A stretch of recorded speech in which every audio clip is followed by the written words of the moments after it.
Hello everybody, welcome back to another video. Today I want to talk about phasing in your bassline. Now this is going to be a bit of a complex topic, so I'm going to try as much as possible to dumb it down in the first part of this video. But if you're already familiar with phasing, then I suggest you skip forward to the second part of this video where I actually show you a new technique that I've just discovered and that I'm going to be implementing in my workflow from this point on. The idea of that new workflow, that new technique, is that we take the part of the processing of your bassline and we take the part of the phasing of your bassline and we turn those into two separate parts. Now this is going to make sense in a little bit once I explain the basics. So let's actually get into those basics. So if we look at this project here, we have our bassline and we have our kick, and I just have a size scope open here which shows us the waveform. So let's have a listen to our kick and bass. Now it's a nice beginning, it sounds fairly nice, but it is unprocessed and we can see that by the waveform. It still looks like a saw wave. And generally speaking, if you've ever opened up a Psytrance track as a waveform and actually zoomed in on the kick and bass, you've found that it doesn't look actually like this. It tends to look all wobbly and you can definitely see that it's not a normal saw wave. So what happens is that producers implement something called phasing to actually change the tone of their bassline. So very basically, if you're going to do some processing that involves any filters, either EQing or multiband processing, you're going to introduce phasing. So let's have an example of that. Here I have a multiband compressor with just two bands set up, meaning that there's one low pass filter here and one high pass filter here, which basically create the two chains. One is going to be the high end, which is going to be processed differently from the low end, which is then filtered obviously with the low pass. So the high pass is doing one chain and the low pass is doing the other chain. Now with it turned on, you can already see that it's starting to have some effect on our waveform, even though the processing is turned off. Here you can see we have a 1-to-1 ratio, so it's not doing any compression, and the same is true for the other one. But still our waveform changes. Now if I move this filter around, you can see, and also hear, that we have some change in there. You can see it like this. And if I move it back up, we turn back to the original waveform.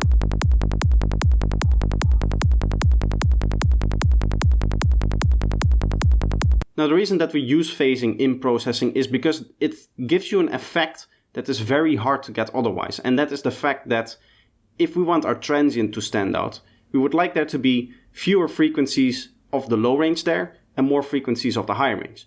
And with this phasing, we basically take all of the low frequencies and push them backwards. Now I don't want to make it too complex here, but the basic idea is lower frequencies take longer to oscillate and therefore any phase shift introduced by filters pushes them back a lot further than any high frequencies would be. So essentially any filter in the sub-bass region will just take your sub-bass or your mid-range and just push it ever so slightly behind the transient. Maybe half a cycle for one filter. Maybe if you put on a few filters you will get up to a cycle, maybe a cycle and a half. But it will at least free up some space for the actual higher frequencies of your bassline that sit at the start of your bassline, that form the click, and therefore you can maybe compress them or you can saturate them and therefore make them louder. You can almost imagine that your bassline kind of becomes in the same way similar to a kick, in the sense that you have your high frequencies at the very transient, at the very start, and the further back you go, the more it becomes lower frequency material. And we can actually see this in the waveform. If I actually set a steepness that is much greater than 24 dB that is by default, it will have more phasing effect, and therefore we can actually see this happening.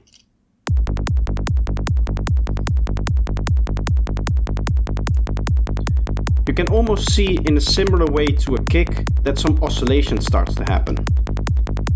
Now obviously this is going to sound overly processed and it doesn't sound good, but you can still hear that we're actually getting a little bit of extra punch from that. And you can also see in the waveform that the sub-bass is actually shifted to the back as I promised. Now this is all well and good, but as you might be able to tell, if you actually want to process your bassline, this isn't the best way to do it, because you are kind of limited in the amount of processing that you can do because of the phasing that gets introduced. If you introduce too much phasing, the bassline is going to sound overly processed, and actually you can take this effect of phasing and push it too far. Obviously, like any other effect within music production, there is kind of like a sweet spot of where you want to be with this effect. Now this means that it usually takes quite a long time to actually set up your filters properly, both for the processing that you want to do as well as for the phasing. But there is a bit of a solution that I come up with here. Now for the processing part, basically what you want to do is you just want to use filters that are linear phase. So this means that you're a little bit limited because linear phase tend to introduce a lot of latency, and that's not really nice. In fact, if I play this now, you can see that our kick is going to move to somewhere over here because of the latency that is introduced with this plugin being in linear phase mode.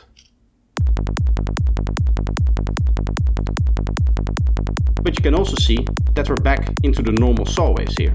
No phasing is actually applied to the signal right now. So you can do all of your processing in linear phase mode, and if you have the various plugins to do so, then it's very nice. Maybe you're a little bit limited to which plugins can actually work in linear phase mode, and maybe some plugins that you use don't actually work in linear phase mode. Maybe you have to switch some plugins around, stuff like that. But you can do all of your processing without actually introducing any phasing into the signal. Now what would be nice is if there was just a knob that you could turn that set the amount of phasing for your bassline. And I've actually found a way to do that. So to show you what I came up with, I'm just quickly going to turn this one off, this dynamics that we used before for our previous example, and I'm going to go in M freeform phase here. Now I believe this plugin is free, but correct me if I'm wrong.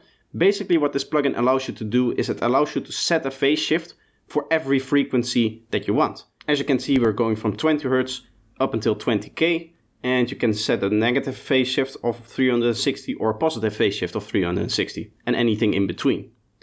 And then what it allows you to do is it allows you to select this depth knob, which just allows you to set the amount of phasing that is actually happening. So here you can see with the depth knob at 0, I can start turning it up, and we'll see phasing starting to appear. And I can implement as much phasing as I want. So this is actually very powerful because it allows you to set the processing apart from the phasing. And you can do processing before this, you can do processing after this. If you want to now take your transient and really take it out, you can start to saturate this bassline right here. You would either use a linear phase multiband processor for that, or you can just use a single wideband processor for that.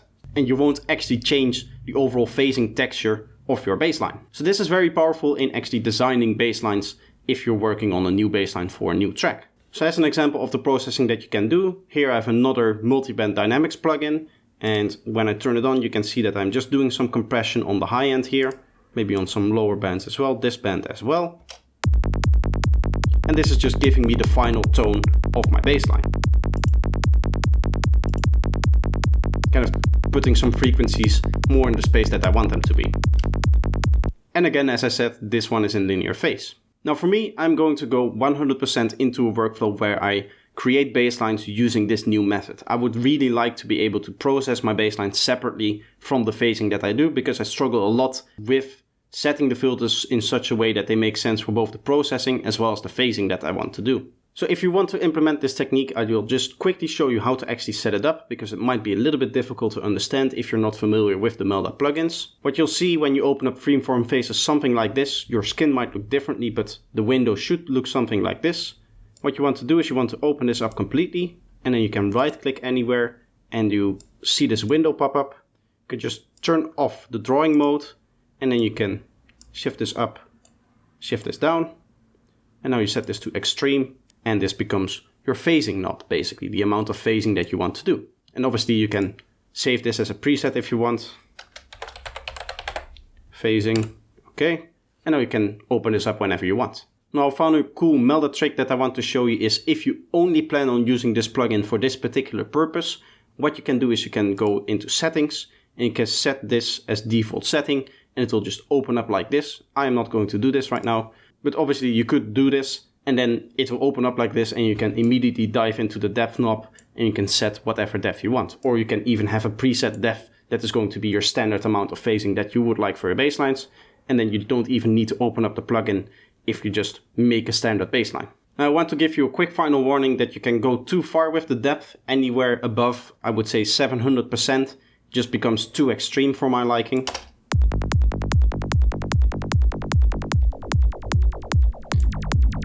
And you can see at 10,000 it becomes not a bassline at all.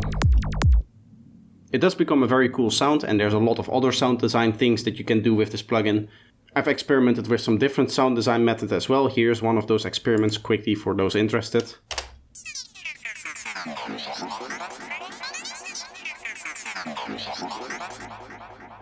This is a lot of resampling and stuff like that, and repitching, as you can hear. But the basic idea was that I just took a normal kind of bandpass plug and threw it through a very strong sounding M freeform phase, which did a lot of different phase shifts. And then I recorded it and actually shortened it and resampled it some more. And then finally I got this sound. Now, if you want to see M freeform phase more in my videos, then let me know by leaving a like. But this is going to be the video for today. I hope you enjoyed it. I hope this technique is helpful for you. Now, if you're new here and you want to see more of my videos, make sure that you're subscribed. You can also hit the bell icon to get notified by YouTube whenever I upload. So for now, I hope you enjoyed the video and I hope to see you in the next one. Bye bye.